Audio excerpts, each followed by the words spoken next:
Hello guys and welcome back to my channel. Today's recipe is one which has been requested before, so apologies it's taken me so long to make it. I was just waiting for the right time. I don't know what it was. Today I am making saag chicken. Now saag is mainly like what I would imagine is mustard leaves, which are totally impossible to find in the UK where I live. So yeah, I'm going to make it with palak. If you can get hold of some mustard leaves, then go for it. But in UK, in Indian restaurants or Indian takeaways, usually saag is what they call spinach, means palak. So I'm going to make some saag chicken.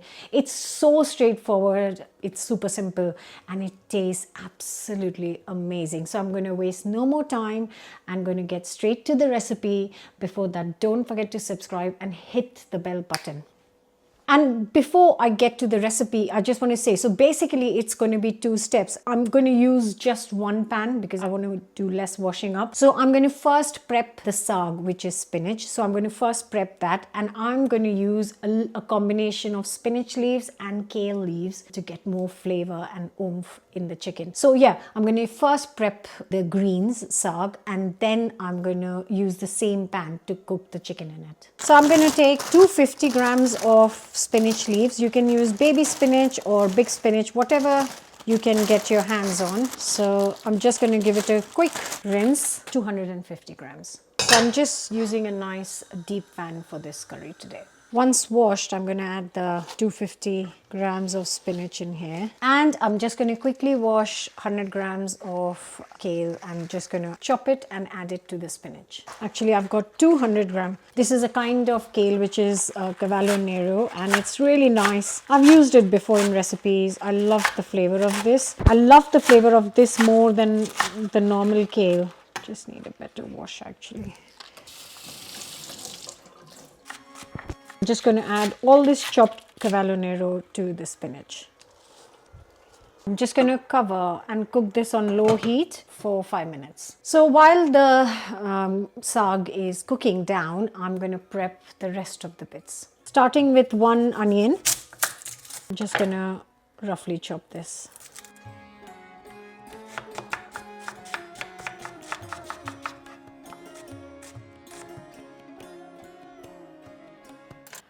Right, so it's been 5 minutes.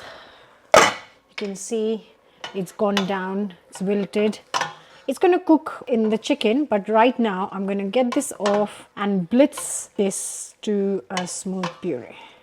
So when you transfer, I'm going to do it in a couple of turns because this won't fit into one, though I can get my bigger mixer out. Anyways, when you blitz this piping hot into a puree, just add a couple of cubes of ice. That's the way it will hopefully retain some of the color of the greens.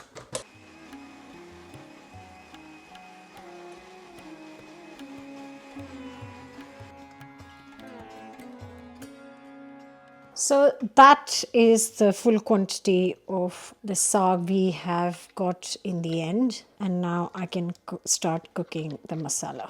So I've got the same pan back on, and I'm just going to add 2 to 3 tablespoons of oil. I haven't even washed the pan because you really don't need to wash the spinach pan. And then I'm going to add some spices. So I'm going to start with a teaspoon of cumin seeds. Also going to throw in 3 to 4 cardamom pods, and I love bay leaves with spinach, so a couple of bay leaves go in as well. Just going to let this sizzle up, and also add in a stick of cinnamon. Next, I'm going to add in the chopped up onion and cook this for at least 10 minutes until really nice deep golden. In the meantime, I'm just going to chop up a couple of tomatoes. So I have got my onions on the go, I have pureed my saag, and I've chopped up the tomatoes. What I am going to do is chop up 3 to 4 garlic cloves and a piece of ginger. I'm just going to grate it. Once you've got the onions to this really nice deeply golden color, just add in the chopped up grated ginger and garlic and give it 2 minutes to cook. In goes the tomatoes.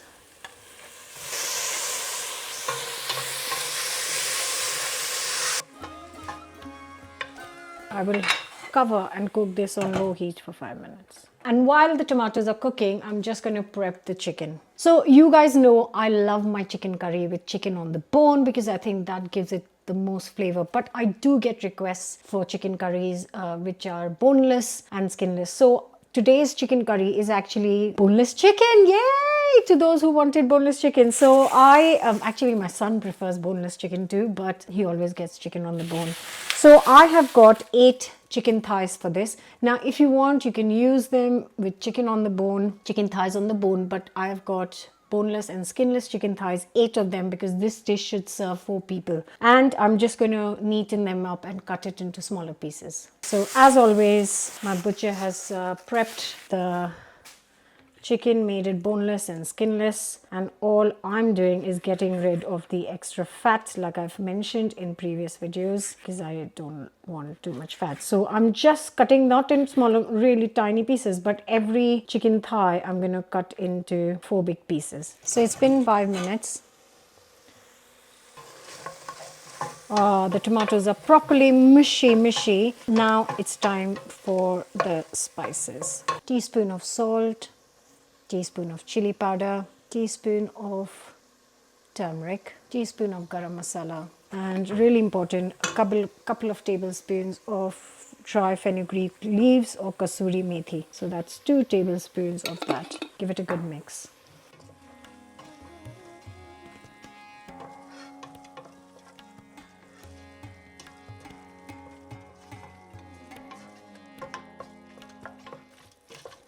Now I will add the chicken.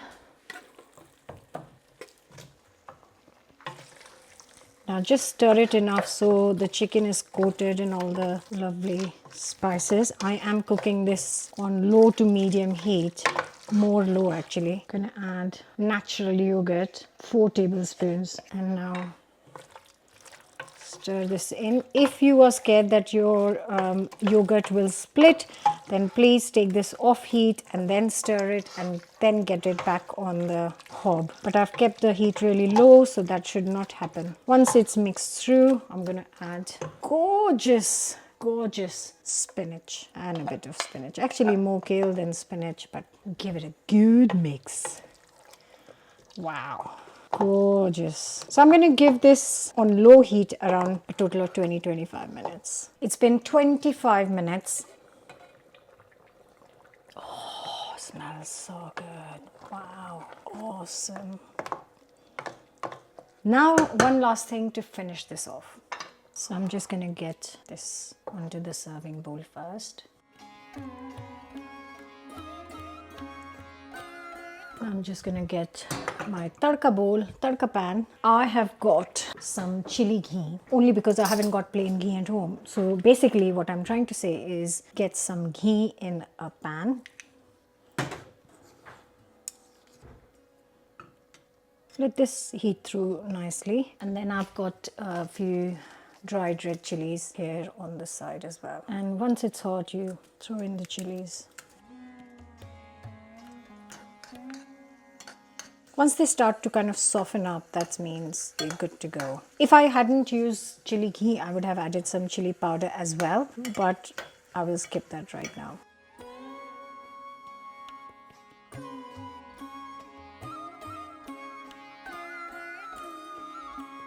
Seriously, just look at that bowl of SAAG chicken.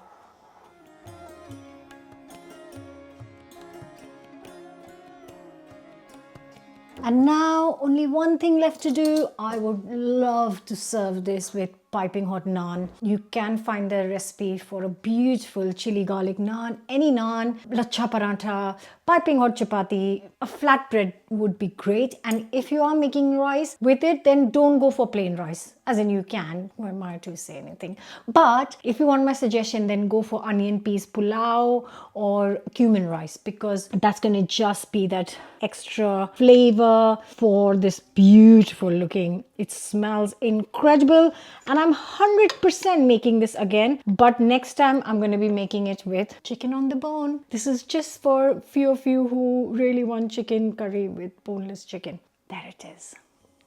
Piping hot. Wow.